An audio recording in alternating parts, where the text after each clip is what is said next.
What's up, everybody? Welcome back to the State of the Auxiliary Podcast, where we come live each and every Sunday, and we're dropping great interviews each and every Wednesday. I hope that you are ready to get into what we have to show you this particular week, and I think I got a good interview for you, okay? I think I really have a good interview for you, okay? So with that being said, guys, I hope that you are ready because we have some great people lined up that you'll be seeing interviews come from, and we want to continue to hear from you, things you want to know, questions that we may not think to ask. Now, we want to ask and be very original and make sure we get into the depth of it, but we also want to make sure we be respectful. So make sure that you submit your questions of anything that you see. We try to get the flyer out a little bit before, but just remember, give us questions, because although we may not get it with every single person, those questions will help us build a question bank of things we may want to know as we go through our interviews. Now, with that being said, guys, I hope that y'all are ready because this Wednesday, we have a good interview for you. Before we get into this Wednesday, I want y'all to think about Sunday's show. If you didn't get a chance to watch Sunday's show, make sure you go back and watch Sunday's show from our live Week 3 review, okay? Week 3 review, that's right. You can catch it live on our Week 3 review. We stream live to Facebook under Passion Performance, Instagram under Passion in Performance __, and YouTube Passion in Performance. Okay, make sure you go and check those out. We want to make sure we are live each and every Sunday at 7 p.m. Central Standard Time. We may be a few minutes late, but we are live. Okay, and we want to make sure that you come and support and interact with us in the chat and give us your feedback alive as we're giving our feedback and our thoughts and things like that. So make sure you're keeping up. Don't forget that you can also like and subscribe to the Passion in Performance Facebook page, Instagram page, and YouTube page. Come on, guys. Don't be scared with those likes. Don't be scared with those things. Let us know that you are ready for what we have to offer. And keep in mind that you can stream all of our content on Spotify and Apple Podcasts by simply looking up State of the Auxiliary over on Spotify and Apple Podcasts, and you will find our podcast there and all of our previous shows and shows to come. All right. So thank you so much for being a part of our State of the Auxiliary family, or better yet, our Passion in Performance family. Now, with that being said, We like to cover things from the SIA. We like to cover the MEAC. We like to cover the SWAC. And we even like to cover the SIAC. But baby, tonight, we're going to bring you back to the SWAC. That's right. We're going to bring you back to the SWAC, and we got a special interview for you tonight. But before we get into that, y'all make sure y'all go out to this September 29th, okay? Make sure you got a few more days left to get ready for the Feel Yourself Slow and Medium Counts, okay? That's right. Feel Yourself Slow and Medium Counts. That's from 1 p.m. to 3 p.m. That's going to be at the Duncanville Fieldhouse. It's $15 for each dancer. And you can cash out right now, today, $Quay Nation 4, okay? Quay Nation 4. All right, make sure that you cash out that $15. The Feel Yourself class is very much worth it. So make sure you're getting it all in. I know she's gonna make you dance, honey. She's gonna make you dance. She's gonna make you feel it. She's gonna make you want to be a part. I don't care if you're old or young. I don't care if you're short or tall, big or small. Quay has got a count for you all. All right, so make sure that you're in the room. Make sure you are getting it all in, okay? Now, we're going to go ahead. I know y'all probably looking like, where is Quay? Where is she? Where is the Quay? Where is the Quay, okay? Well, she's coming, y'all, because tonight we're going to actually be talking to...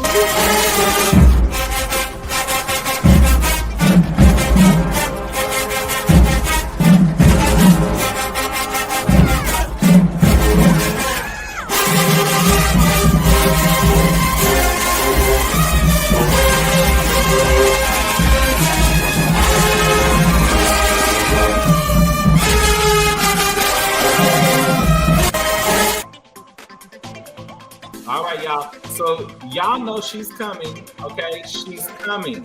All right. So we're gonna actually get a chance to talk about what comes behind the passion in performance. That's right. What the behind the passion in performance. We're gonna do it under the spotlight on our own very co-host, Quay or Jacque Porter, Coach Quay.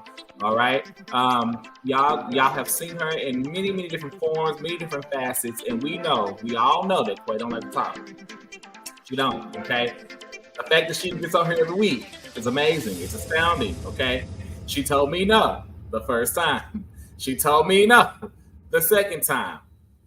I'm almost positive she told me no a third time. But look, she's here today, and we're gonna get it in. Okay, we're going to get it in. So with that being said, tonight we're gonna get a chance to understand Quay's mission, Quay's background, a lot more about Quay. You've gotten little snippets of it in our episodes, but now you're gonna really get to see a lot more. Y'all see that Dallas Fans band?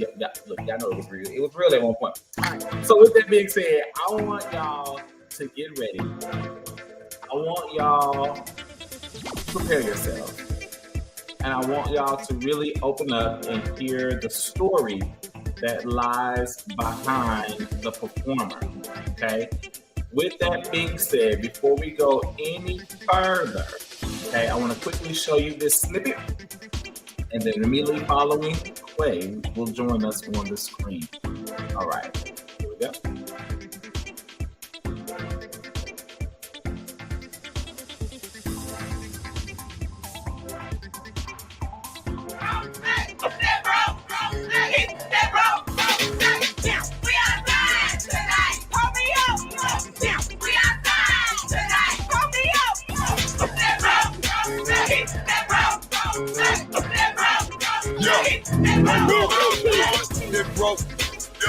That broke. Go on, get your lick, pop that on this. You in your feelings crying, cause you don't wanna share nobody. Welcome to Houston, everybody. Wayne! Hey! What's up? Nothing much. What's up?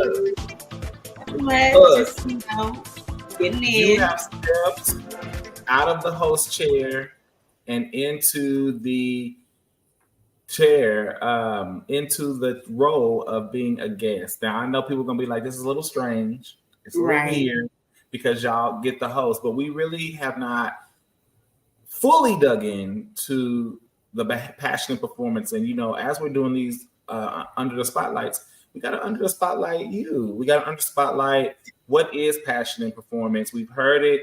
We've talked about it. What is passion in performance and why? So before we get started, and because you know you kind of went viral a little bit this summer, I'm just saying you kind of were a viral sensation more recently in the last months, and so some people didn't know who you were. They were not able to identify you. Some people may not have ever come across you or even knew who you were because, you know, in the Dallas and Texas area, you are, you know, you're a known, well-known name. But in other places, you may not be that known because, you know, you did not get to dance all of your collegiate years, but you did make an impact where it mattered. Right. So with that being said, Quay, first off, give us who you are. Give us your real name, even though I've said it. Give us who you are. Give us some of your background. Give us everything leading up to passion and performance as best as you can. And then we're going to take it from there. Okay. Well, y'all know me as Coach Quay, but my name is Jacque Porter. I am a Dallas native, born and raised. I've been dancing since I was in the 5th grade, starting at Edward Teich Elementary. And then I went to Lang Middle School, where I continued to dance, and moving on to Skyline High School, where I served as a Skyline Silhouette 2-year captain. I graduated Skyline in 2017, taking my talents to Texas Southern University, and I became a part of the Motion of the Ocean dance line, and I also danced as a Tiger Sensation. All my life, I knew that I wanted to dance. Once I started dancing, I knew that's something that I just couldn't give up, wanted to do. And yeah, I just felt like the more I grew into dance, I felt like this was something that I wanted to do all my life. So I knew young I wanted to teach dance. I knew that I wanted to have my own brand and give back to my community with dance. And honestly, I am now passion and performance, where the passion is the performance and the performance is the passion. I feel like you can't do either without each other. So yeah, that's just a little bit about where I come from and how we got to passion and performance. So, knowing your background, but also some people may not know, you also danced on community teams, correct? I did. I danced for Fearless headquarters my senior year in high school. That's where I began my majorette training.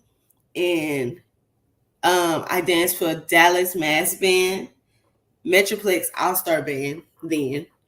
And that's also where I began doing my majorette training. That's where it started. And then I went into Fearless because the captain at the time was Felicia Sims. She's the director and, you know, owner of Fearless headquarters. So she's also on our first episode ever on this podcast. She was. So yeah, that's how I began. That's how I began doing my majorette training. But the technique and jazz and contemporary modern and all that, I started that when I was in 9th grade in high school at Skyline. You also danced for another team, though. Yes, I danced for the Emerald Elites here in Dallas, Texas. I also danced for the Dallas Dazzling Diamonds. So, yeah. And the team that I first met you on, which was none of those teams. Do you remember the name of the team? Was it America's Sweethearts? That team right there. America's Sweethearts. I met you on that team the first time I ever seen you come out, and you came out like a beast. I mean, it was 3-4 y'all. And it was 3 of us. Those flannel shirts tied around your waist, some shorts, and the little tops, and baby danced down. And y'all were. What was crazy? Yes. Because That performance that day, we decided to do that competition that morning, and everything that we did, we made it up that morning. And you said y'all were middle school then? No, we were sophomores, but our middle school coach told us about the competition and put us in the competition and told us to come do it. So I met you your sophomore year in high school and have known you the duration. I mean, for a pretty long time. I've known of you, but I mean, I've known you for, oh wow, it's crazy. Yes. Crazy. And I was definitely a coach back then, but I remember seeing her, and I remember at one point I approached you to dance for a team I was coaching at the time, and it was a hard no, but it's okay. but I feel like everything happens for a reason, and although our paths didn't intertwine then, I mean, they definitely made it a way to intertwine where we are now. You know, it's really odd because I wore this shirt today not knowing. Right. It was not a pun intended to be wearing this shirt while you were here and you were in the interview seat. I literally just picked this up because of what I was wearing for today and how I was feeling. I actually love this shirt. It's a pretty old shirt, but I love this shirt. I love this part of the shirt, the Dallas part. I just thought it was really, really cool. So I always like to wear that because, you know, I'm from Dallas and I'm very proud of it. All right. Anyway, let's get back into the interview. So thank you for that bit of a background. Okay. So now, before we get into passion and performance, let's talk about your motto. Okay. For passion and performance, a lot of people, when you see passion and performance, you know, passion and performance has been the face and the host for the auxiliary, the collegiate way camp. It has been partnership with other camps as well, like the HBCU camp you just did.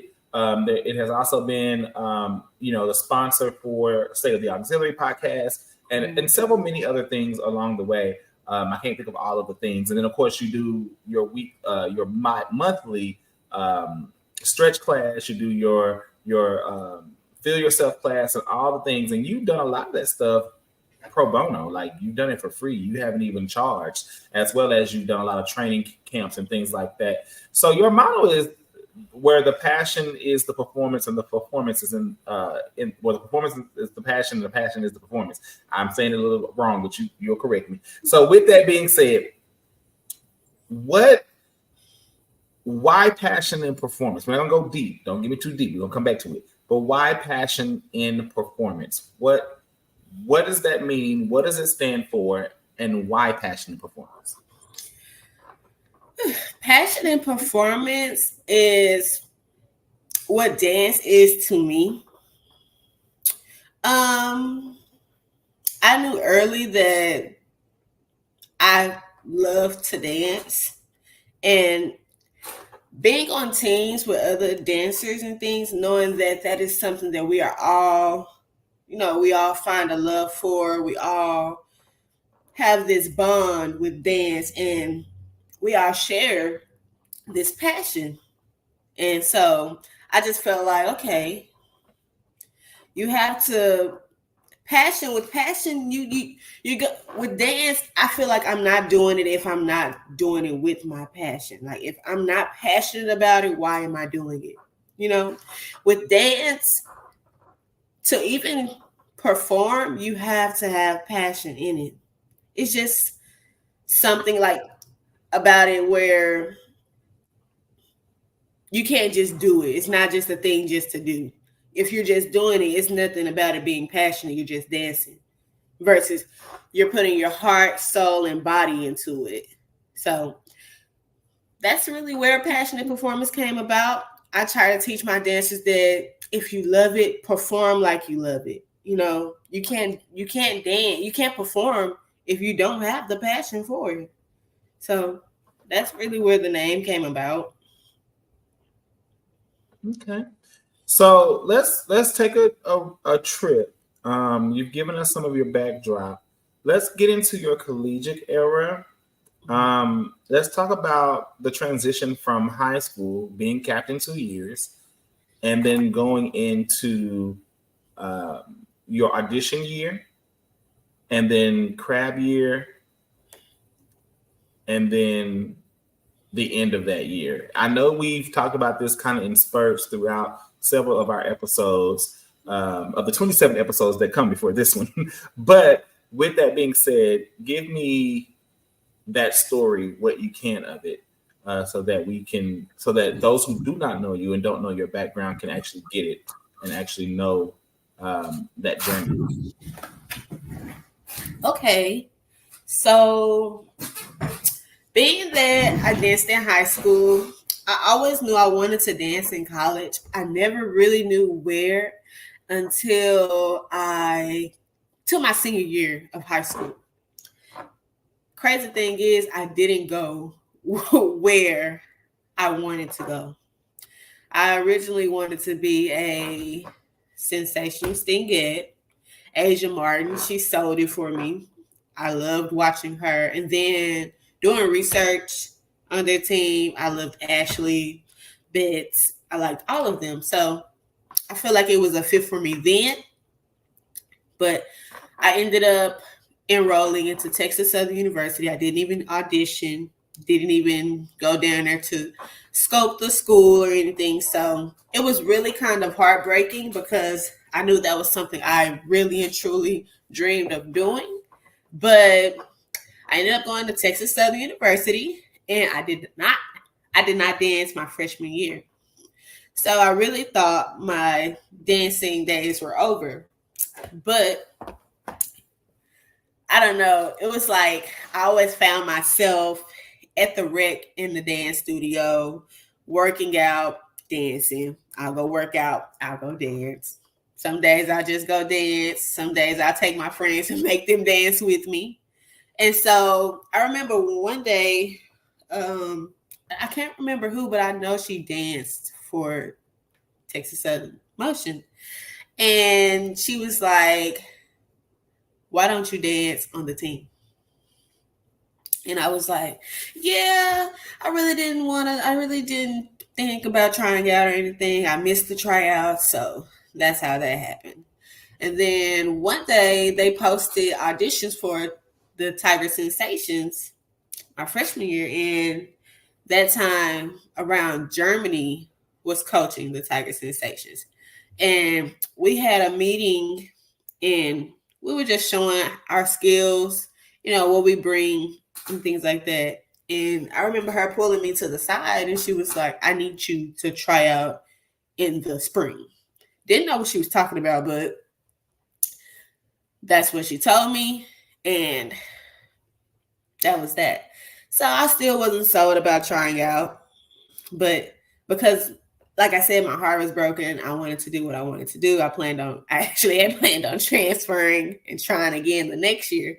But that didn't happen. I ended up liking my school. And so I decided to try out actually the day of tryouts.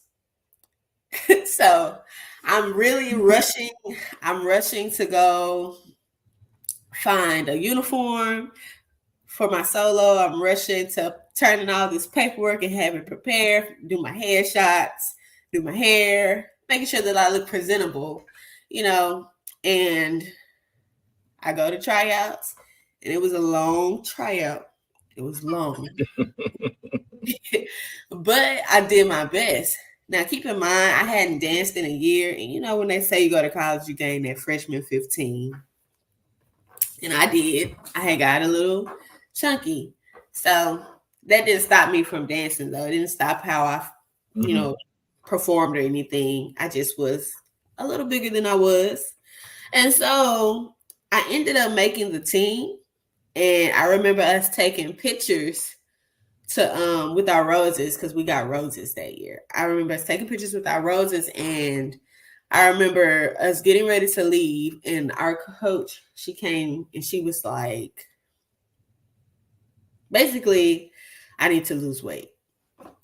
And so me thinking, when you're going into college, you're not thinking that about a lot of things that,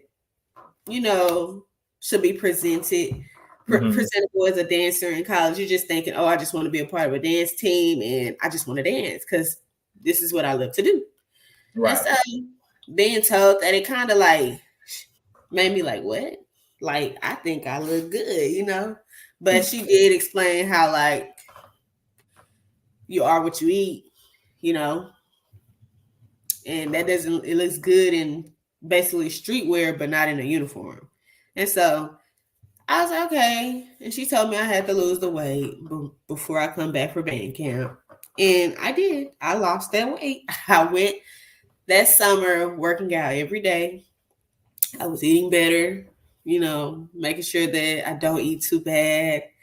I was running in the morning, going to the gym, eating cucumbers all day, and wearing waistbands to make sure that I slim up. And so I remember having to send in pictures like every 2 weeks of the summer to make sure that I was really, doing being dedicated to losing the weight. But wait a minute, every 2 weeks?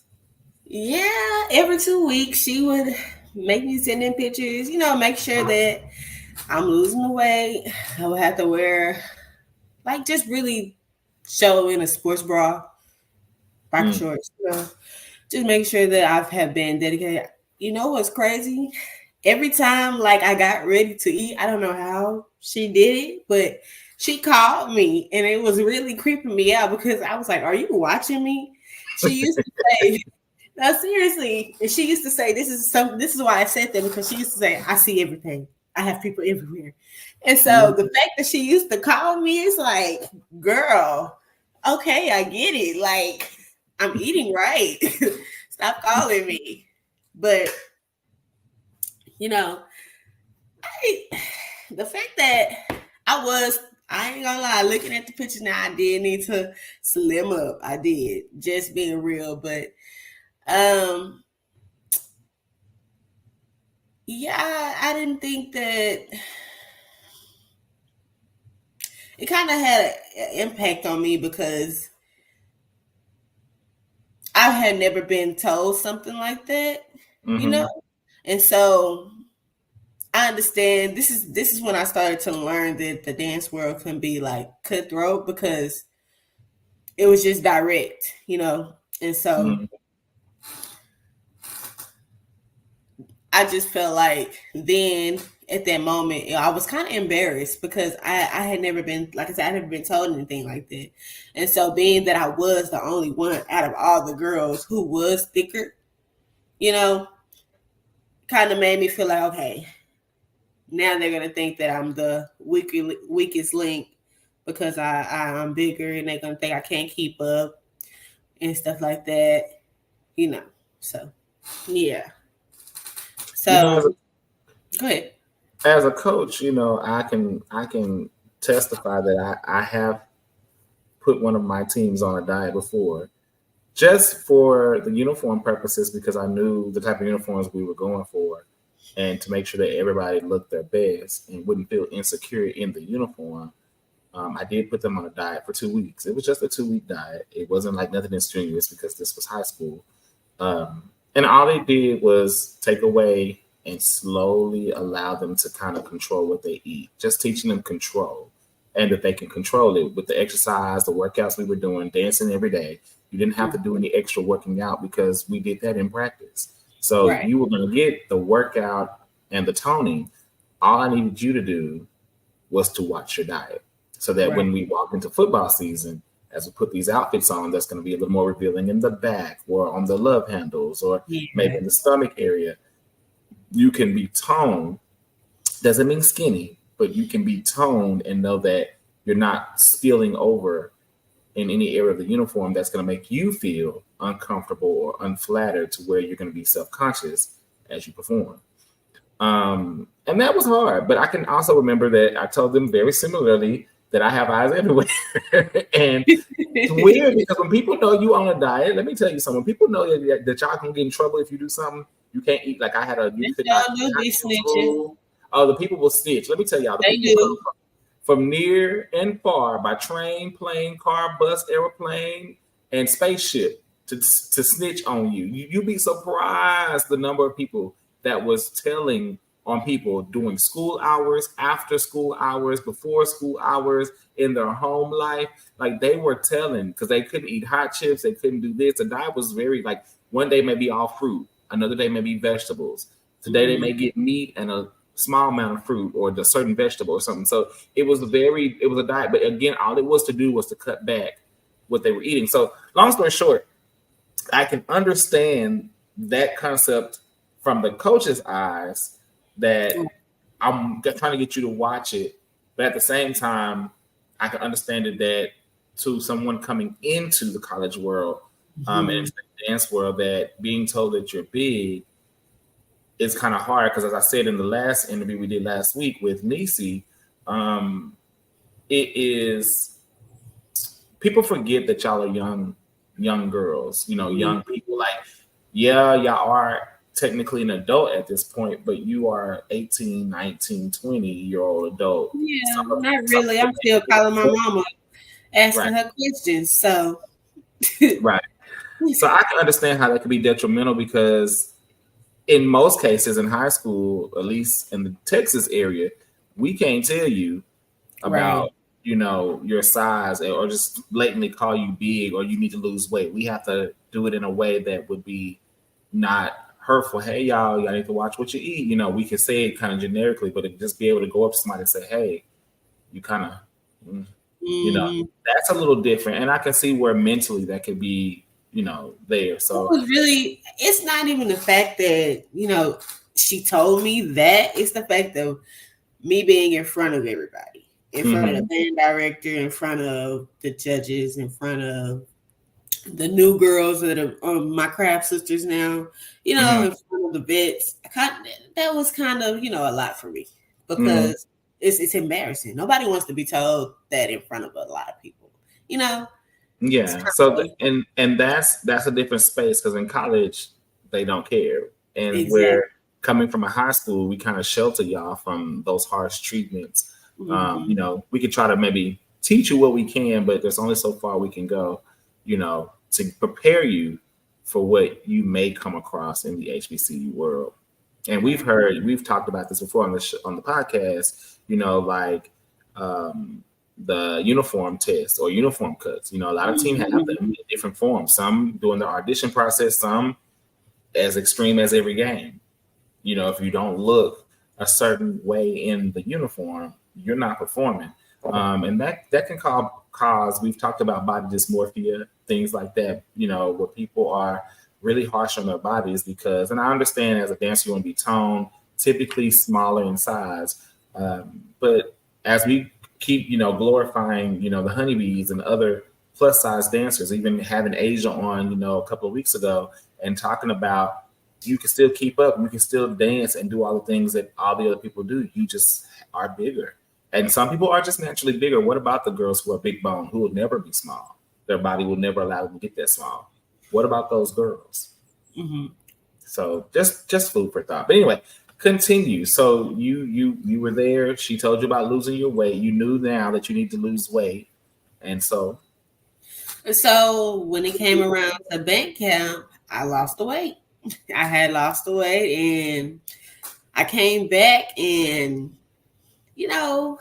not knowing what I was really getting myself into as far as like crabbing and all that stuff, I didn't. I never had experienced that, so that was something new to me. But it was nothing that I felt like I couldn't take, because, like I said, I come from Fearless and Dallas Mass Band and Skyline, where we've had to do a lot of things, as far as being a dancer. So it really was not that hard, but learning that I had to be humbled to become a part of the organization I wanted to be a part of, So yeah, I went through that whole process, and I began to kind of I began to start to feel myself when it became too emotional, because at first when I started learning all First off, when I came back to band camp, I didn't know none of the materials. I didn't know none of the stands. And I got in trouble for that. And so that next day, me and my craft sisters, we came back. We knew all the stands because we weren't trying to do what we did the day before again. So we knew all the stands and stuff like that. And as the season went on, we began creating our own material. And I would say I probably had a lot of material as well as my craft sisters. We came up with a lot of material that season. And that's when I started to feel comfortable in being in the organization, because at first I felt like I couldn't dance. It's like I knew I could dance, but trying to learn the style, it was so different. A lot of people think that our style is not anything hard, but when people really try to learn it, and when people, get into it, they're like, okay, this is difficult. This is awkward. I would have never thought this was coming next, type of thing. So yeah, I began getting comfortable with the style, and it's almost the end of the season, and I'm being told that, people want me to audition to be captain the next year and things like that. And I'm like, well, I'm just I'm just a crab. I'm a crab right now. I probably will need another season to be molded before I need to, do that, think about that. But I kind of was being pushed in the area to do. So I remember my coach, she had my captain have me lead at the game from my spot. I was a center girl, so I was leading from there. And that's when I knew, like, okay, I might not even have a choice. I might, need to just go ahead and prepare myself for this. And so doing that, I was nervous because, like I said, I'm a crab. I don't want anybody thinking that, just me thinking outside. I don't want anybody thinking that I'm not humble or anything like that because I'm leading or whatever. So, yeah, but I did that, and it kind of felt good. It kind of made me feel like, okay, maybe I can do this. Maybe this is something that, is for me. And so the season went on, and I remember being with my captain, and we were going to get something. We had a fashion show to do. I remember us having a fashion show. And so we were going to get something. I don't remember what it was, tights, whatever, I don't remember. We were going to get something. And I remember her talking to me, and she was like, hey, you're going to be captain next year. And so she was like, yeah, I've talked about it. We've talked about it. I just need you to know, keep your head up. Don't let your, crab sisters get in your way and such, just trying to keep me motivated, because she's saying the person is you, and it's going to be you. It's been talked about. It's been made. It's been said. Blah, blah, blah, blah. And so we get to auditions. I took that in. I was like, okay, so let me prepare. I was nervous because, like I said, I'm a crab going straight to captain. That's kind of nerve-wracking to a person. But anyway, we get to auditions, and I make it past first round, which was the solo round. And then I make it past the second round, which was the technique round. Then we get to the choreography round, where we have to, learn choreography. Y'all, we had 10 minutes to learn a minute and 30 dance. Just 10. Okay. And then you go outside and work it on yourself on your own. 10 minutes. Right. 10 minutes. I mean, they was literally just teaching. They wasn't stopping, answering questions. It was teach, run through. All right, you're on your own. That's crazy. Yeah, 10 minutes. And I remember being outside because I'm a girl, and I am one of those women who overly sweats. So at this point, my makeup is running, my hair is, the wig is sliding, all that thing and stuff. And I didn't know how to fixing my refix my face and all this stuff. I didn't know how to, do touch-ups and things like that. So I'm just like, okay, hey, I'm a sweaty dancer. This is what it is. I padded, try to make myself look better with Woo. It's my turn to go in an audition. And I go in, I give my all, I do my best. And, I felt like I did good, but I'm still nervous at the end of the day because you never know what could happen. I'm always nervous. That's just that. Mm-hmm. It's the way I stay humble. I don't ever want to be too confident, but I'm confident. But I audition, I go in, I did it, come back out, and they had callbacks. Didn't get called for a callback, for some people. But that's fine. That's not really a bad thing, callbacks. So we get in there and they're getting ready to pick the team. They're calling the numbers and my number was never called.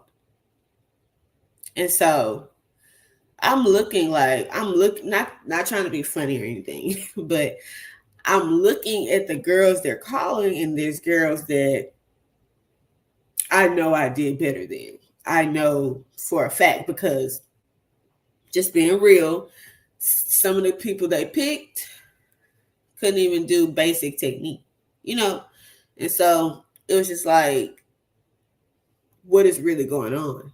The fact that I was told something, and had this not bug in my ear, but it was pushed on me. Mm-hmm. It was pushed on me to get ready for this. And then I don't make the team. It was kind of like, okay, what's really going on? Why didn't I make the team? So as we're exiting the building, because once you don't make the team, you get your stuff, you gotta go.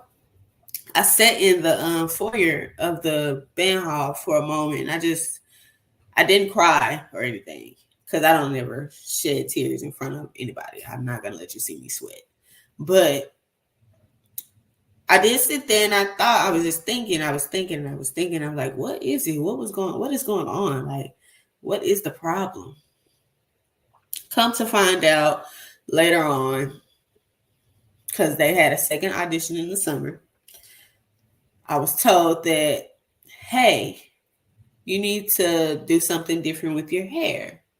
You need to go get your gap closed. You need to figure out how to make your makeup look better. That's what I was told. They was like, come back and try it again.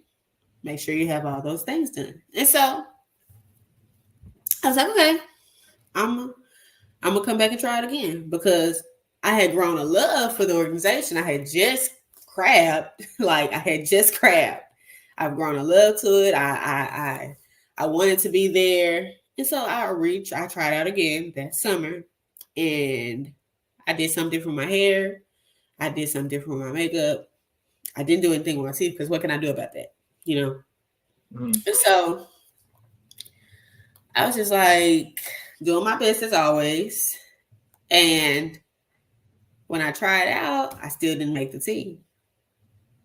And they picked other people who I felt like I did, better than. Not trying to say it like that, but it's just me being real. Like, I know for a fact that I did better than this person. And I'm just like, what is going on? And so I'm looking at the girls, and they don't all look alike, but they all are small. They're all petite, They're Mm-hmm. all, pretty,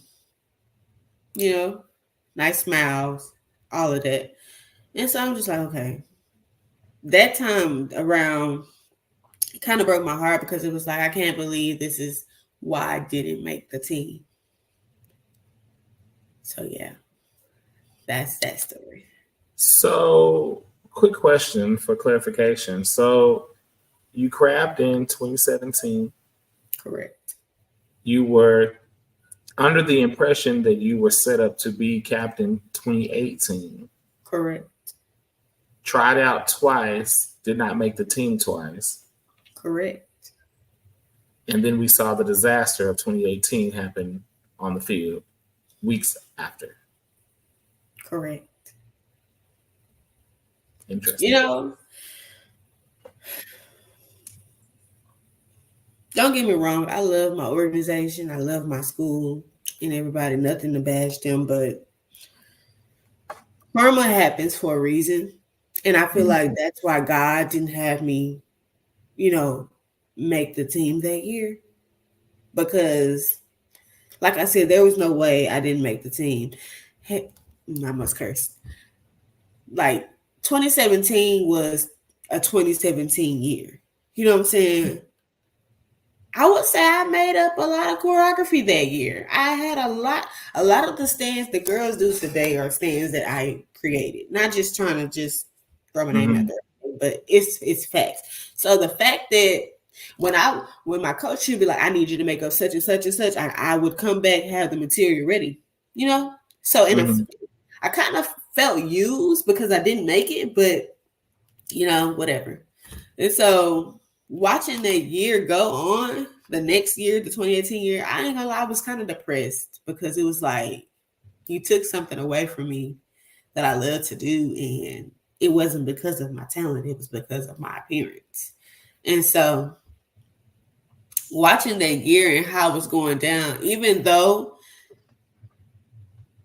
it was going the way it was going, I, in a sense, felt bad because I hated that my organization was going like that, And I feel like if my presence was there, a lot of things wouldn't have happened. Just saying, because I'm a leader. So I'm not a follower. I don't, just do what everybody does. I'm a leader first. And so I just felt like my presence was needed because I feel like I'm one of those people that don't want to be embarrassed. I'm one of those people that, I'm not going out there looking crazy any kind of way. None of that. And the fact that the things happened that year, it was kind of embarrassing because nobody wants their organization to go down like that. So quick question. So I know some things, but with all that being said, you didn't make it year 28, the 2018 line. That was the same year that some things happened and the coach was abruptly removed, correct? Was that 2018 or was that 2019? Correct. That's the same year. So the band director and the coach was removed that year. So there was the transition that was happening. Sometimes, and I say this all the time, sometimes rejection was protection. There was a lot of turmoil in the 2018 year with that organization, and no hate to anybody that was there, but it just was one of those years where a great shift came and the organization was trying to maintain. And unfortunately, you have what we call the great disaster of 2018, which, some great people came from that line, but, Cheyenne came from that line, correct? Cheyenne, Kaylin, LaKayla, all of them came from that line. All of them came from the 2018. They are some of the greats of what is now, but that year was and they were crabs that year. So that was a crab year of, wow, they had a rough start to a year, but there was also direction changing, leadership changing, a lot. And not just 2018. I mean, we can go back years before where there was, again, a shift. Your captain was Michaela. Prior to Michaela was Kenya. I worked, me and Kenya were cool. I was Kenya's coach at one point, and Kenya, went through a shift as well. And then Michaela came back and there was a shift. And then after Michaela was a shift again. So there was this period of about 6 years where there was a shift 3 times within the organization. And then to come back about 4 years later, and there's another shift again to what we currently have as motion now. So that's neither here or there. But with that being said, I'm just kind of painting the picture so that everybody can understand where we're going and kind of what's happening. So 2018, you don't make the team. What happens from there? So I didn't make the team, and I decided to audition for the Tiger Sensations. Now, I did not want to dance for the basketball team because I was a field dancer. That's just that. Once you dance for the band, you don't want to go nowhere else. That's just what it is. But during my time dancing for the Tiger Sensations, I actually enjoyed it because I felt like it was a different vibe. Like the basketball games used to be lit. And so the only thing I felt like I had to get used to was standing up the whole game. I didn't know we did that. But other than that, I enjoyed it. I feel like I learned a difference in the styles of dance versus being on the field. I thought it was cool. And, it was fun. I did the same thing I did Emotion. I did at Tiger Sensations. I created choreography. I had fun. It was fun. I enjoyed the girls. The team was cool. And yeah, that was something different. Now, I'm not going to lie. I did miss, when I used to see my friends dancing, my craft sisters dancing with the band and stuff and all of that. And I used to be like, oh, I want to be over there with them. Because those are my craft sisters. We went through things together. Like, those are my sisters. But being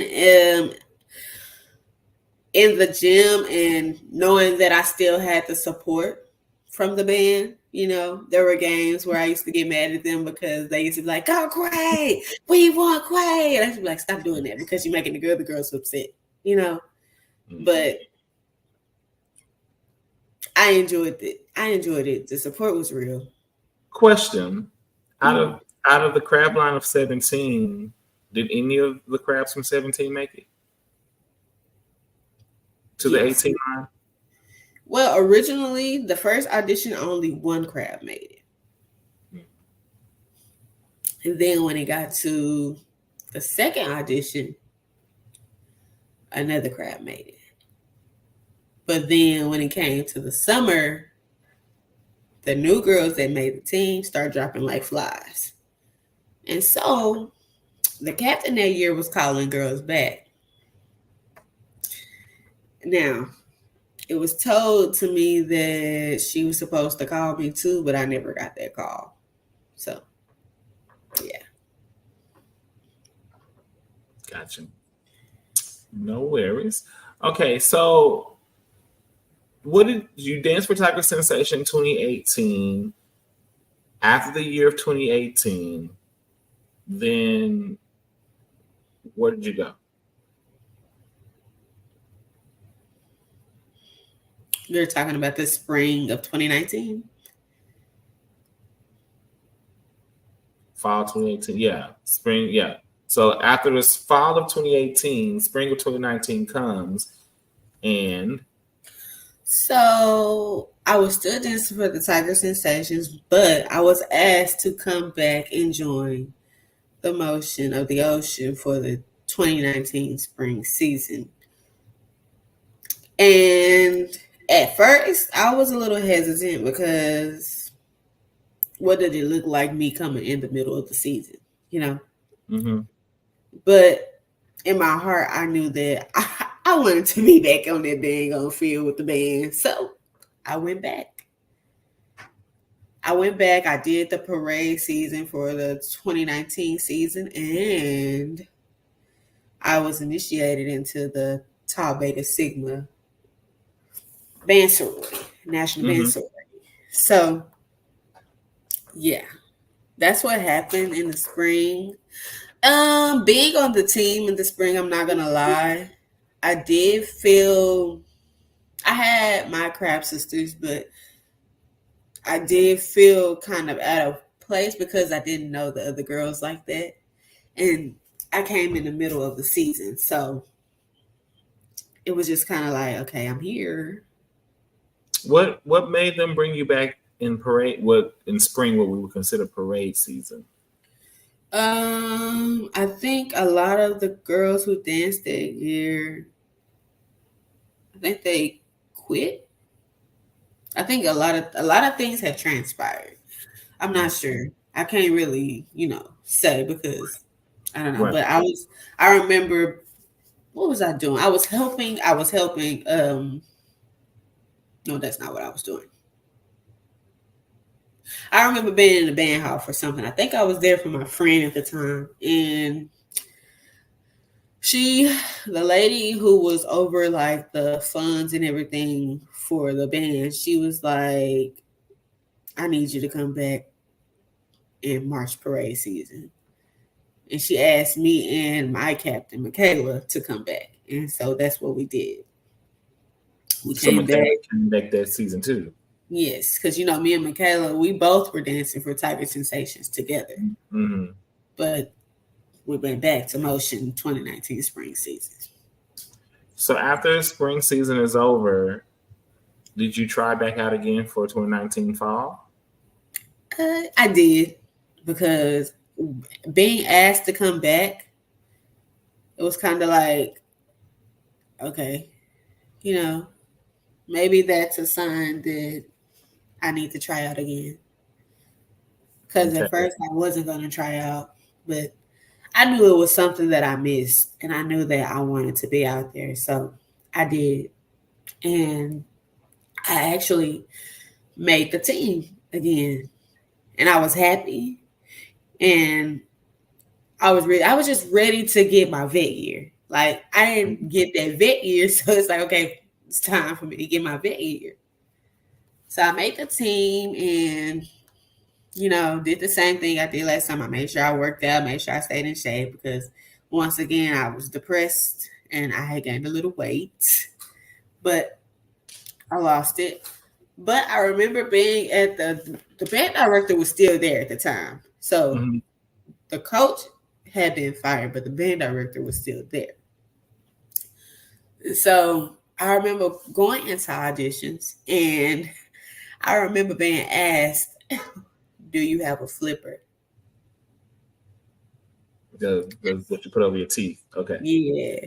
And so I was like, what? A flipper? And she was like, yeah, do you have a flipper?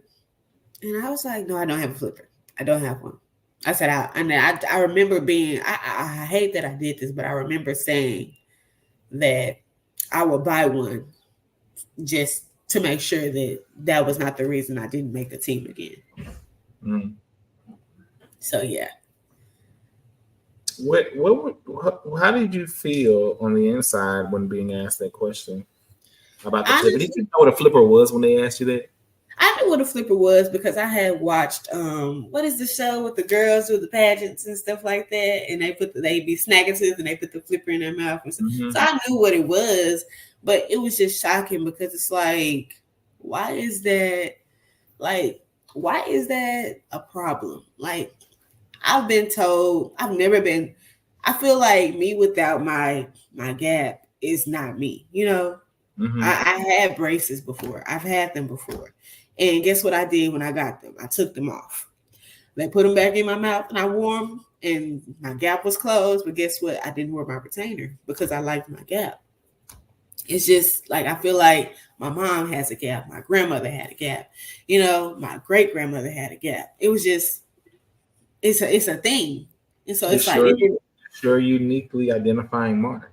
Exactly. And it's like, I feel like without that, who is Quay without the gap, And so the fact I'm not ugly, like, you can't say I'm not ugly. I'm not ugly. I'm a beautiful young woman. And I feel like my gap was just something different about me. And so why is that a problem to the band director? Why are you looking at that? Why are you judging me? You're not even looking at what I bring or what I do. Like, you're just looking at my gap and you have a problem with it. But didn't your band director have a gap? He did. Okay. Moving on. Moving on. So, with that being said, and moving on, you made the team. Did you dance fall 19? I'm sorry. Did you dance fall 19? So, I danced fall of 19, maybe. I danced at National Battle of the Bands. I danced maybe the first 3 games. I know I did Labor Day Classic, and I did the game against HBCU, yes, Houston Baptist University. I believe. I did the game against them, and I think that's it. then I think those are the only games I did, but I had an issue with a balance. So I had a housing balance because my poor school, Lord Jesus, they just didn't do me right. Every year I had a problem with housing, not gonna lie. And I had to move off campus one year because they didn't submit my housing application. They lost it, actually. Just being real, they lost it. And I know I turned it in because I had a copy of it, but they couldn't find it. And so when I got to school, I didn't have housing, so I had to move off campus. Being that I moved off campus, it took away, I don't know, the housing aid or something because I moved off campus. But the next year when I was moving on campus, the next semester I moved back on campus and I had to pay out of pocket. And so I couldn't afford it because I'm a college student. I'm in the band. You know, I couldn't get a job. And so I ended up having a balance. And so the lady, once again, who was over the funds and things like that for the band, I guess she didn't want to help me because she didn't know who I was. You know, people are malicious and say things and tell people things. And so I guess she just had a picture painted in her head about me and she didn't want to help me pay the balance, which she could have, but she chose not to. And so at that point, when I was talking to her in her office, I was hurt, but at the same time, I wasn't surprised. And so I was just like, you know what? I told her, I'm not going to stress about this anymore. I said, I feel like you can help me and you're choosing not to. I said, so what I'm going to do is I'm going to go home. And I said, I'm going to finish school on my own time. And I'll try again another day. But right now, I don't think this is where I need to be. And I'm not going to stress about it. And at the time, I had been staying with my craft sister because I still didn't have housing. And I couldn't get in school. So your vet year, you didn't even get a chance to really fully live your vet year. Exactly. Had to cut it short. Wow. Yeah. Okay. So fast forward, you didn't finish 2019. You didn't dance 2020. You didn't dance. Oh wait. You didn't dance 2020, and then 2021 happens. Yes. Yes. Right? Yes. So spring 20 COVID happened 2019. I mean 2019 happens, but then going into spring 2020, COVID kind of happens. We shut down, so we didn't get much of a parade season. We didn't get fall 20, and then spring 2021 comes around, and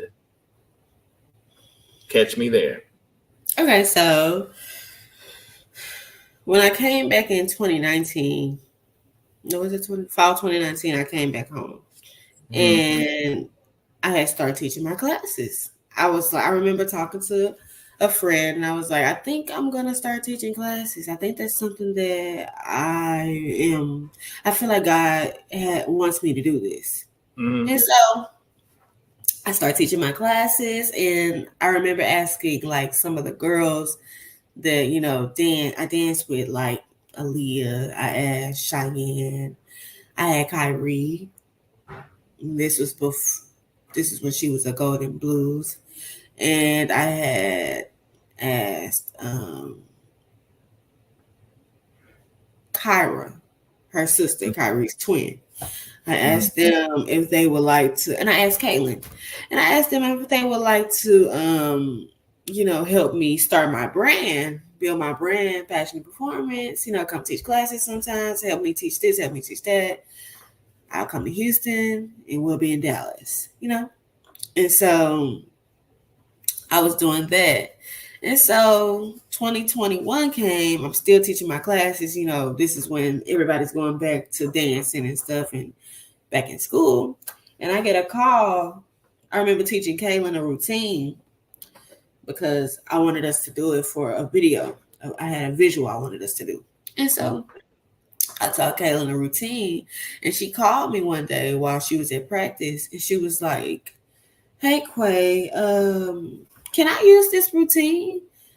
Because we don't have a coach, and we have a game coming up, and we really don't have anything." And I was like, "Yeah, go ahead. You can use it. I don't mind." And so she was like, "Thank you so much," because I didn't have anything. And we got you talking about Captain K. Yes, Kaylin. Okay. Yes. And so we got off the phone, and then I was thinking, I was sitting down, and I was thinking, and I was like, nobody's trying to help them, and this is when I started going panic mode again about what happened in 2018. Mm-hmm. And so I called her back, and I was like, "Hey, if y'all need somebody to come and help y'all with choreography and training and stuff like that, I can do that. I can come down there and help you, but I'm gonna need a fee because I have to work too. I still have bills to pay, but I'm willing to come and help you all."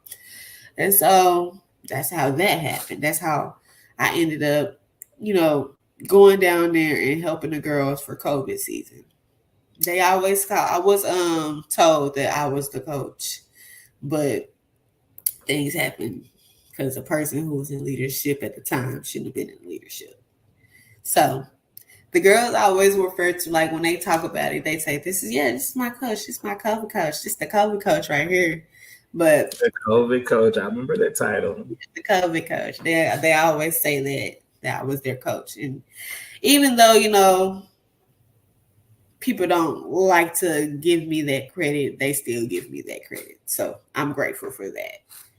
So how did it make you feel to be able to go back, even for the little time of the spring 21 semester, be able to lead the team that you kind of had a tumultuous relationship with? Like, your crab year, the non-dancing 18 year, the partial dancing 19 year, the I left you 19 year, and then just, it was a love-hate type thing. Like, you love the organization, but there was also some things that just kind of, rubbed you the wrong way. So how did it feel to be able to go back and now be kind of like the leadership, the stand-in leadership, when they had none, again, doing another shift of transitions? And how did that make you feel? And what did it feel like to pour into the next generation? Because at that time, you pretty much were over trying to dance collegiately, I'm assuming, at that time. Yeah, I was pretty much over it. I didn't care to dance collegiately anymore. Like, I feel like I did it already. I did it the 1 year. I was grateful for it. I'm moving on. God put me in this path to start teaching my own classes. I'm loving it. I'm enjoying it. I'm preparing dancers for college auditions. Then I get a call, and I'm here teaching them choreography. It honestly, when I was asked, when it was confirmed that they wanted me to come and teach, I was actually kind of grateful, because it was like, okay, I never thought I would be here. I never thought this would happen. It's kind of crazy. And so I had to come down there. Maybe like I didn't stay in Houston, so it was kind of like I worked with them when I could. I taught them on Zoom.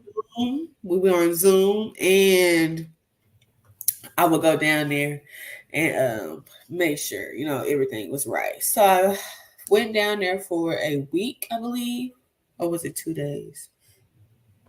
I don't remember, but I know I went down there and I taught them 2 field shows. I taught them maybe 15 stands, and I was teaching them just how, like, we do things. And that was the year. When you say how we do things, be more specific. Like our marches, our motion march, and the neck kicks, and all the things like that. Like, I was teaching them how we do things. So in that time, I felt appreciated because the girls, like, they liked me. They liked how I did things. They liked the fact that I was understanding to a lot of the things that they were going through, and stuff like that. But when it came to that game, that's when I was like, okay, I really did this.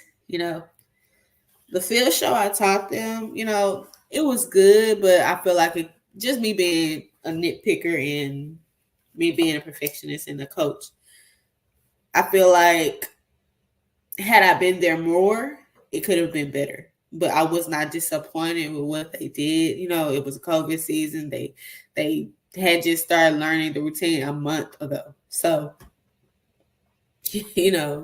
I was coming down there every 2 weeks, so it was kind of like, it was fun, I would say that, but it was kind of like shocking, but at the same time, believable. But wow, did I really do that? What was it like? Because it was COVID. So what was that practice? You coming from Dallas, like, was there any special? Were you having to do the COVID testing with the band? Like, what were those things? Okay. I did have to take COVID tests before I came because, like I said, COVID was very, very, very, detrimental at the time. Mm-hmm. And we didn't want anybody getting sick or anything. So I did have to take COVID tests. We did have to wear masks in practice. And we did. It's crazy because we had to wear masks, but they put us, we have the practice room we're in is like a classroom. So all of those girls in that room all together, it's still like, okay, we still could pass any kind of way. But at that time, it really didn't matter because they were really focused on just trying to look good for the game. So, yeah. But the practices were great. Like, the fact that who was the band director? Prof D was the band director at the time. He was a person in a position at the time, well, portraying the band director at the time. And the lady who wouldn't give me the funds to get back in school, she was still there. And so I left an impression on them because, it was kind of like, they said it was like night and day because the girls didn't look like that at first before. But when they started seeing me work with them, I was like, okay, you're doing great. You're doing awesome. And it was like, then I was pretty much over dancing in college, but she wanted to bring me back and pay for me to come back to school. And so I was like, right. And so I was like, at the time, I was like, I probably should have did it then. But at the time, I was like, I really don't want to, I think I was kind of traumatized in a way. So I really didn't want to go back into that. I can understand that, and I could definitely see that. And so you taught the field routine that we saw at the one game. I think it was one game y'all had that year. Mm-hmm. And most notably that went like crazy, which I think a lot of people don't know, that you were behind, that you were a big part of the choreography of the Your Mind Still. I don't know if you did all of it, but I know you had a big input on that.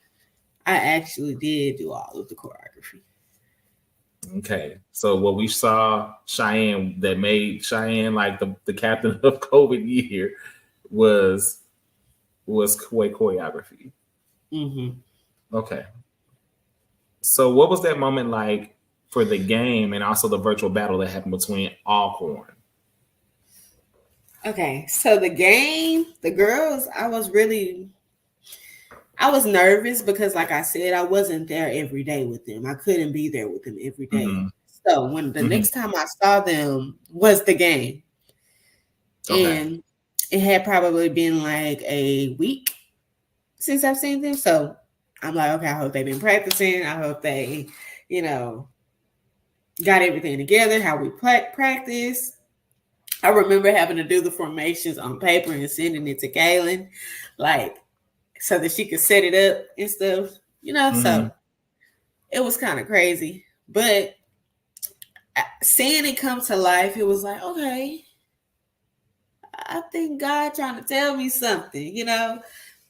Yeah, I feel like this might be my ministry, because seeing them at the game, I was really proud of them because they pushed through everything they had went through, not having a sponsor, not having, someone come and teach them after asking people to come teach. Nobody came, so it was really, it felt good to be there to help them, to make sure that they look good, be there for all these girls, making sure that they have what they need, so and so. So yeah, it was actually pretty. What do you think that was about that nobody wanted to help them during the? Was it? Do you think it was strategically COVID that made people not want to do it, or what do you think that was? Honestly, I don't know. It could have been COVID. I don't know, but none of that really mattered because I came to help. So okay, and then the virtual battle between Alcorn that went pretty viral. What did that do? I'm putting this picture up so it's not just something that we talked about. It's actually documented. There go Coco in the picture. Look at Coco. Look at Tamara. Look at Tamara. She was a crab, and now she just was a captain. That's crazy. Kaylin. I mean, I'm looking at girls that I remember this whole line. I remember right. Look at Miracle. Look at Kai, Alicia. Look at Bree. Cheyenne. I remember the whole line. The uniform was everything. Mm-hmm. So with that being said, anyway, and this was y'all's after season trip. This picture particularly, y'all had a after season trip where y'all went together and just kind of celebrated getting through. No, that was at the game. This was a game? I thought this picture was when y'all went on the trip. No, that was at the game. Oh, okay, my bad. No, we went on a trip. That was before the season that was about to come. But gotcha. See, I'm getting my timelines messed up. Anywho, so really good picture. Okay, so moving on. So real quickly, touch on the Alcorn thing, and then I want to get into passionate performance. Okay. So the Alcorn battle, the girls, it was that day was, I'm not gonna lie, it was a lot going on when it came to the uniforms. Like they were just, it was a lot going on with the uniforms, but we managed to make something shake. And so, yeah, the battle was fun, but I was on them girls, but like, why you messing up right here? Like it was kind of like they were kind of nervous and there was nobody in front of them. Mm-hmm. I don't know if it was because Smash Time was there or because it was COVID and the year just wasn't like all the other years. I don't know, but yeah, the battle was, looking at the video, I really feel like they did really good. The girls was giving it their all. They doing what they do, what they could do, and yeah, they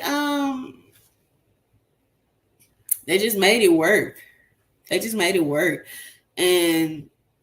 the Golden Girls, they looked amazing. I feel like I don't know if they had a sponsor or not, but I feel like they, looked good. And I feel like my girls looked good, even though they didn't, have me there every day. I feel like they did amazing. Now I was on their butts a little bit after because something shouldn't have happened, but it is what it is. It's mistakes happen, and at the end of the day, you got to learn how to teach your dancers, make them know, like make them aware of their mistakes, but still keep them motivated at the end of the day, so they won't fall into that, place of, oh, I messed up. It's on my mind all day. It's gonna be on video. Like, it happens.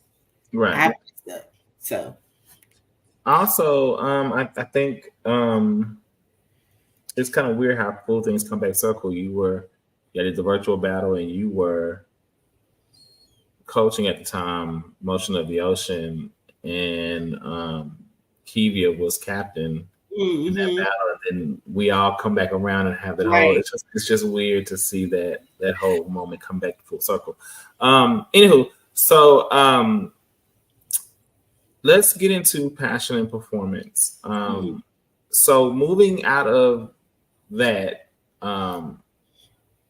situation where you were the COVID coach, and then a transition happened again, and you were no longer the coach or in line for the coach. And then of course, administration, a whole complete new administration came in at that time. You came back to pushing passion and performance, and passion and performance then really starts to take off as things happen. So kind of going through that moment where you had to recalculate yet again, what you're going to do and where your movement is. Talk about that, and then what passion performance is now. So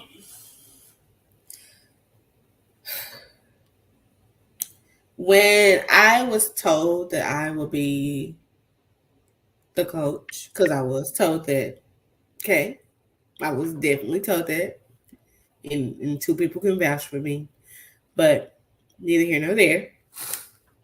I had planned to move to Houston, and so I signed a lease. And so when the shift happened, it was like, okay.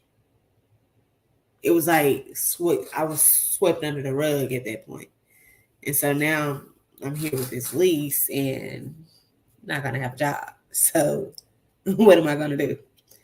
I ended up not moving to Houston, and I just started to really focus on my brand, because every time that I tried to put myself in something else that wasn't for me, God showed me that it wasn't for me. And so I started to do more classes again, and I tried to make them different. I tried to do, I started teaching contemporary classes, lyrical classes. I started teaching jazz funk. I taught high kick. I taught stands, of course, because that's a class favorite. And I was just, while doing it, I was just in love with it, because it reminded me of why I even have passion and performance. And so doing that, I continue to, grow a community. I have a lot of people who know me because of my classes, and people who come to me and send people to me because of my classes. So I did start training dancers for college auditions, and I have had people who I've worked with make teams, such as Motion and the Black Foxes, the Golden Girls, and 14K, And so seeing that happen, it really I felt like that's where I needed to be.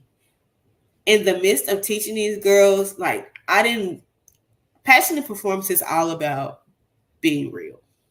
So when I'm training these girls to go to these schools, I'm letting them know. I'm not letting them know everything, but I'm letting them know, hey, this is not going to slide when you get here. Don't feel like you're going to be entitled to anything, just telling them the real, because I was never taught those things. And I don't want them to go in with a blind eye, because a lot of times those girls who do go in with a blind eye, they never make it through the process.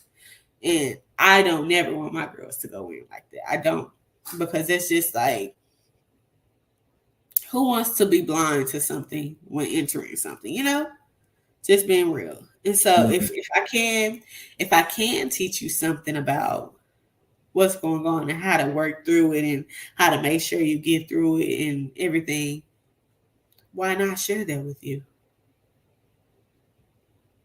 So yeah. Makes sense. Completely makes sense. So what would you tell someone going through all of that, from your beginning through your collegiate to now where you are? What would you share with someone who may face the adversities that you faced going forward? Honestly, I would tell them, this is why I'm going to say this. I've always been told that I'm strong and I never let anything get me down. So I would definitely tell them, keep going. I know that sounds cliche, but keep going. Don't don't let the noise stop you from doing what you do. Mm-hmm. So at the end of the day, do it for you and have a purpose behind why you're doing it. You know, Okay. I would definitely tell them, don't worry about the people. Because at the end of the day, I wish I had told myself this sooner. People are going to say things. People are going to have things to say. People are going to not like you. But at the end of the day, it shouldn't stop you from doing what you do. Right. So, yeah. When it comes to, and I know we've heard a lot of your thought processes on, throughout the episodes of the show about, certain things. When it comes to image, size, gaps in teeth, any of that, what would you say to people who are dealing with body dysmorphia or feeling like they're not enough because their image or their features, we put so much on the image of beauty and not the talent that's within? Honestly, I would tell them, you have to love yourself first before anything. I remember when I didn't make the team and why I didn't make it. I remember walking to every time I passed the mirror, I would look at myself to make sure, like, I looked good. And it's crazy because I'm not exaggerating that I would literally wear makeup every day and try to do my hair different and stuff like that, just to make sure I look good. Until one day, I had someone to tell me. I remember I was getting ready. This is back when I was home, when I came home. And I remember I was getting ready for the day, and I was about to put makeup on and all that stuff. And he stopped me. He was like, you don't have to do all of that. You're beautiful. You're perfect the way you are. I love your skin and all that stuff. And hearing that, it made me like, it kind of made me feel like, okay, I'm overthinking things. I'm overthinking this beauty thing. And so going on my journey, falling in love with me, I started to see beauty in everybody, and I had, you let the public get in your head with the whole what's beautiful and stuff like that. But really going on my journey, trying to find myself and my beauty, I really start to see the beauty in everybody. And so if anybody is going through anything like that, I would say you have to love yourself first and see the beauty in yourself. Because if you don't, nobody will. And I know that's like saying nothing, but it's a lot that I'm saying when I say that. Because once you start to have that confidence, the world will treat you like you have that confidence. That's pretty deep. That's pretty deep. When you think about team styles, community dance, the influence of community dance on collegiate world, what do you think? What are your opinions in that? And what do you think about how do you think we can keep styles pure without the fluctuation of community dance and things like that? Because it's been said in many occasions that styles are starting to blend, styles are looking similar, styles are pulling from each other. Do you believe that? Do you think that we are just exaggerating, that dance is just evolving? Do you think certain motions belong to certain teams? Like, what are your thoughts in that area?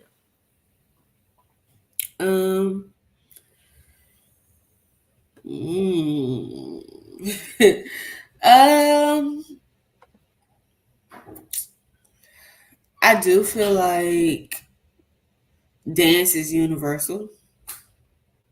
And so a lot of things can be seen as something else and the same as something else. Mm-hmm. But I do also feel like when pertaining to schools, each school is known for certain things. Mm-hmm. It's just me being real. Times have changed, and social media plays a big part in that. But I will say, sticking to your style is kind of hard. Not hard today, but when you don't study the style, that's when it becomes different. Okay. So, for instance,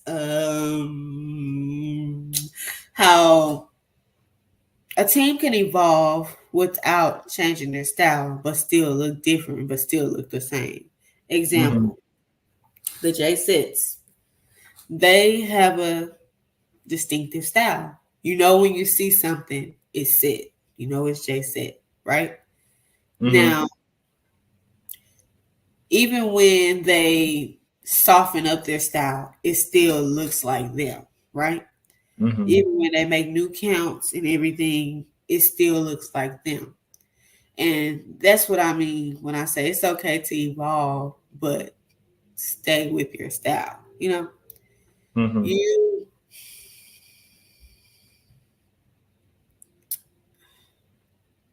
I can definitely say that during the transition of motion, I will say that I felt like in the beginning some things were going to change because they were just being honest. And now I feel like they're getting back to like what you are known for or used to do and still evolving. Like they look great. Now, not saying that they look bad or anything because they never looked bad, ever. They always, dance. But I will say in the beginning, I being the fact that I am a part of the organization and had to go through, things to be a part in and those things stopped being existent at a point in time. It was kind of like, okay, don't take it away, don't take us away, because that's what it started to feel like at a point in time. But slowly but surely, it started to come back. Things started to come back, and it was like, okay, there we go. That's the motion. So, yeah. So, I think this question, and then I want to show a clip. So, with motion being who they are, and it's definitely being kind of like one of people's top teams or favorite teams now, and you were in that era before there was a strong media presence, because Ocean of Soul period didn't have a media team, and they didn't travel as much. And so it was really hard, and a lot of people didn't come to y'all's home game, so you were in that era where it was a lot different. Yeah. Now that they have all the following and all the things, outside of the Texas, Houston, Dallas area, what do you think about that fan craze now that feels like they just popped out and, oh, they're this, versus some of the things that we know the motion to be? This is what they've always been. The world is just kind of getting a taste of that. Yeah. I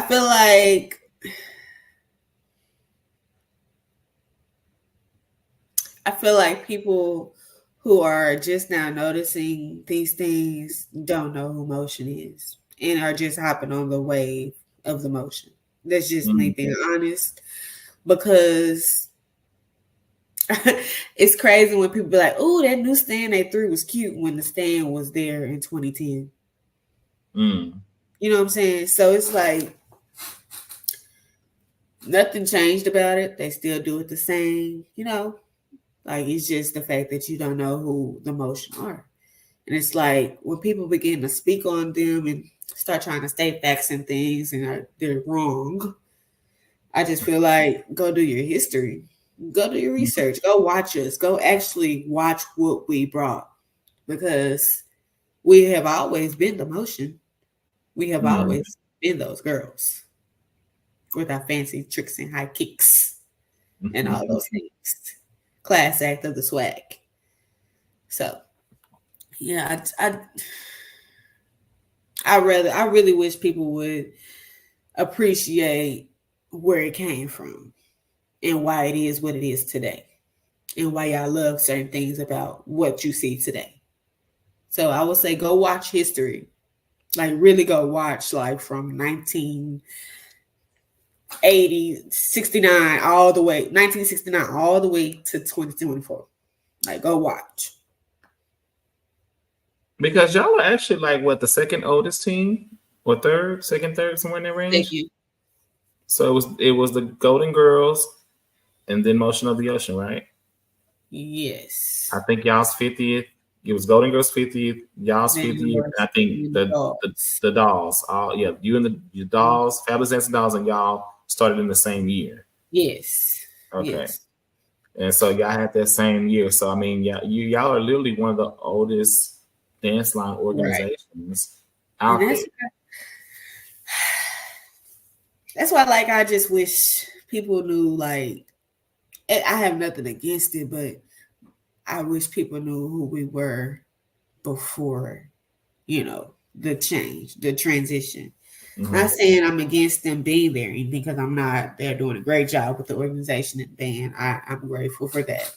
And the girls are getting what they need. But for the fans, I feel like go do your history. Go watch. Because a lot of the stuff y'all see, like they have a lot of new material, but they do a lot of old stuff too, especially 2017. I'm gonna say, yeah, it's even long that it is 2017 materials popping out. Okay, so yeah, go do your history. Okay, real quick, we're gonna show this clip, and then I'm gonna give you my final questions before we head out, y'all. I hope you're enjoying Coach Quay's interview with us today. We just thought it, felt it to be appropriate to actually get into the things because Quay actually has a lot that she doesn't say. You know, she tends to be more quiet. Y'all hear me lead the way a lot, but to finally have an interview where Quay is just full on having to talk, and I'm quiet. This is new. I like this space, but this is the way it's going to be. So we're going to show this clip real quick, and we'll be right back to wrap up our conversation. I hope you're enjoying it. Don't forget to like, share, subscribe, comment to Passion in Performance, Facebook, YouTube, and Instagram page. You can also follow us at auxiliary_the collegiate way. Also on Instagram, that is also run by us. It's just our camp page, but we do a lot of our posting over there as well. That page is its own beast. So anywho, here we go. Let's take this clip of the famous choreography of Your Mind Still.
did it make you feel to see that clip and to kind of reflect back on a time that just kind of seemed like it popped out of nowhere for you? Honestly, every time it brings joy to my heart. I'm really smiling right now because I go back when I watch it. I actually was sitting right there, so it's like I'm back there reminiscing it all. Those are my babies. I don't care. Those are my babies. I love them all and thank them for even giving me the opportunity to, help them this season. So I am forever grateful for that.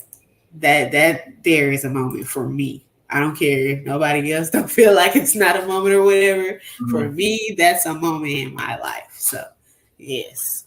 So what about the people who think that motion does too much in their stuff? During people's counts, the discounts, That's motion, baby. If you don't like it, you just don't like motion. Go do so your it's history. Nothing new? No, baby. They've been doing that. Go look at 2009 when Germany was captain.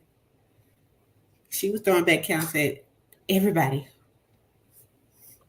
Keep going to 2011, 2012. Let's just pay attention. Yeah, we've been doing it. It's nothing new.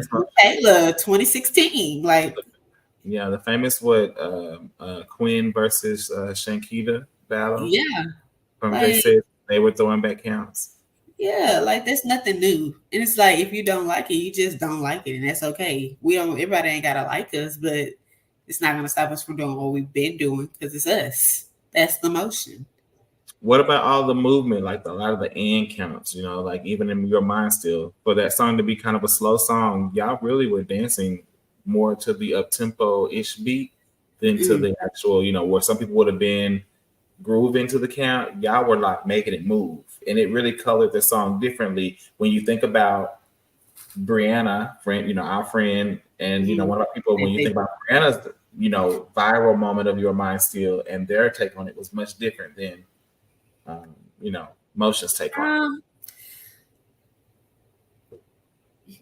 Once again, if you go do your history, Motion has been with the end counts. Motion has been with the end counts. So it's like, I'm not doing anything that we haven't been doing. At the end of the day, I'm trying to keep it motion. Mm-hmm. So we're not just a team that's just going to do 1, 2, 3, 4, 5, 6, 7, 8. That's not us. We like to do it in 1, 2, 3, and the 4, 5, 6, and the 7, and the 8. That's us. You're not just people say that it's. A lot of people don't like our style because the counts are intricate, and that's motion. Because if you can't learn it, that's kind of a good thing. It's nothing that nothing should be expected about us, and that's just that.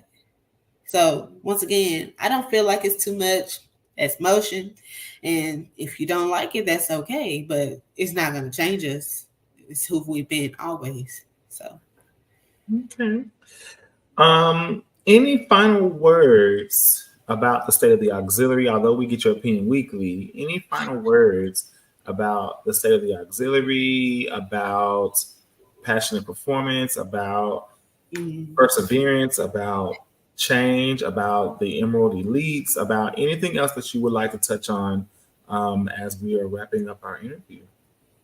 I would like to say that I am grateful and thanking God for allowing me to have a platform like Passionate Performance, because it has touched so many individuals, male, female. It has touched so many individuals and actually had people who were like me and stopped dancing and get them back into dancing. I'm thankful for you, Brandon, because you allowed me to grow my brand, and now we have this camp, and it's amazing, and it's going to grow every year. I do want to say that Passionate Performance is not done. We're only just getting started. When it comes to the Emerald Elites, I would like to thank them for trusting me, even though I did not plan on leading that summer. I would like to thank them for trusting me because that was a lot for me. Because, like I said, I am a middle girl or ace. I'm not a. I can lead. Don't get me wrong, but it's kind of past my days of doing it how I want to do it, how I used to do it. So I had to really get comfortable with doing that. So yeah, but I'm thankful for it. I really am, and I ain't gonna lie, I might do it again. So yeah. Okay. Well, guys, don't forget you can stream us on Spotify and Apple Podcasts, and you can search for State of the Auxiliary. You don't even have to put podcast, just State of the Auxiliary on Spotify and Apple Podcasts. You can watch us on Spotify and listen to us on Apple Podcasts. Our episodes will be uploaded each and every Monday as early as 8 o'clock a.m. So just make sure that you are keeping up with the episodes. We upload now 2 episodes on Mondays. So you'll get on Spotify and Apple Podcasts, you will not only get our Under the Spotlight episodes or any other episode branch offs that we do or segments that we do, but you'll also get our lives from Sunday night lives as well. Don't forget to like and subscribe to the Passion and Performance Facebook page, Instagram page, and YouTube page. Definitely support us. Keep running it up. Hit the comments. Let us know how you feel. Continue to interact with us. We want to hear, your thoughts and your stuff. Keep it cute or place it on mute. All right. So don't forget, you can also follow us on our Facebook, again, under Passion and Performance, Instagram, Passion and Performance __, and YouTube, Passion and Performance. You can also find us on Instagram at auxiliary _ the collegiate way. All right. This has been a great interview to actually sit down. Although I do know lots of the things that Quay said, I don't know all of it. Some of it is new to me as well. And to hear her talk about her story and to do it with humility and to still be humble about it definitely hits a thing. And we didn't think this interview would run this long. So that's a testament to the conversation that we're really having, because we knew we were going to do her interview, but we were like, oh, good, okay, this is going to be like a cute little hour. But we're almost been talking for a full hour, 2 hours actually. And it's just been a really good time because you're finally telling your story. And Quay would not tell her story for the longest. I mean, it was like pulling teeth and nails because she did one step on toes. But for her to be willing to tell her story and to just share some of it. And there's still things we have not talked about, but to still just be able to come on here and give parts of the story and to give herself and to be candid and to give advice, it does mean a lot. And it just shows the growth from episode 1 to episode 28. I mean, episode 1, Quay barely spoke, and now episode 28, she's carrying the whole episode. So, I mean, God is moving, and he's not. Yes. So definitely great with that, y'all. It's been a great episode. Continue to support us. We're going to keep bringing you Under the Spotlight as well as other segments as need be, such as Breaking Barriers when we did with our all males. We definitely want to do another Breaking Barriers episode. We just got to figure out what will qualify for Breaking Barriers. So we'll be bringing that back. All right, y'all. With that being said, I think we've done all we can do here tonight, y'all. Don't forget to go again. If you have time, go out and support on September 29th if you're local in DFW Metroplex or surrounding areas. The Feel Yourself Slow and Medium counts as 1 p.m. to 3 p.m. at the Duncanville Fieldhouse at 1700 South Main Street. You can cash app your $15 entry fee to, I'm going to get it right, $ Quay Nashawn 4. $ Quay Nashawn 4. Okay, but I know black people gonna say Nation. Okay, but Quay Nashawn 4. You can go ahead and cash out her again, and y'all know it's gonna be a great time. New, old, young, tall, short, big, small. We want you all to everybody show up, okay, and have a good time and do it, y'all. This has been a great time, and we're gonna leave you with this video. And so until Sunday Night Live, I hope you enjoy this. And remember, come catch us for week 4 review live. We're going to be giving you our top 3s again from the SIAC, the SIA, the SWAC, and the MEAC. And baby, look, the girls are fighting. Me and Quay were just talking earlier. And baby, the people before, don't know, but week 4 was coming kind of hard. Baby, Okay. I think everybody has woke up and said, we're here. Okay. We're not in the beginning no more. We are now almost mid-season. It's time to turn it. All right. So with that being said, guys, we'll see y'all Sunday live at State of the Auxiliary. Bye. Bye. Smash Time is in the building. Shit.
Hey, that's how it's supposed to sound, yeah. And that's how it's supposed to sound if you're gonna play it.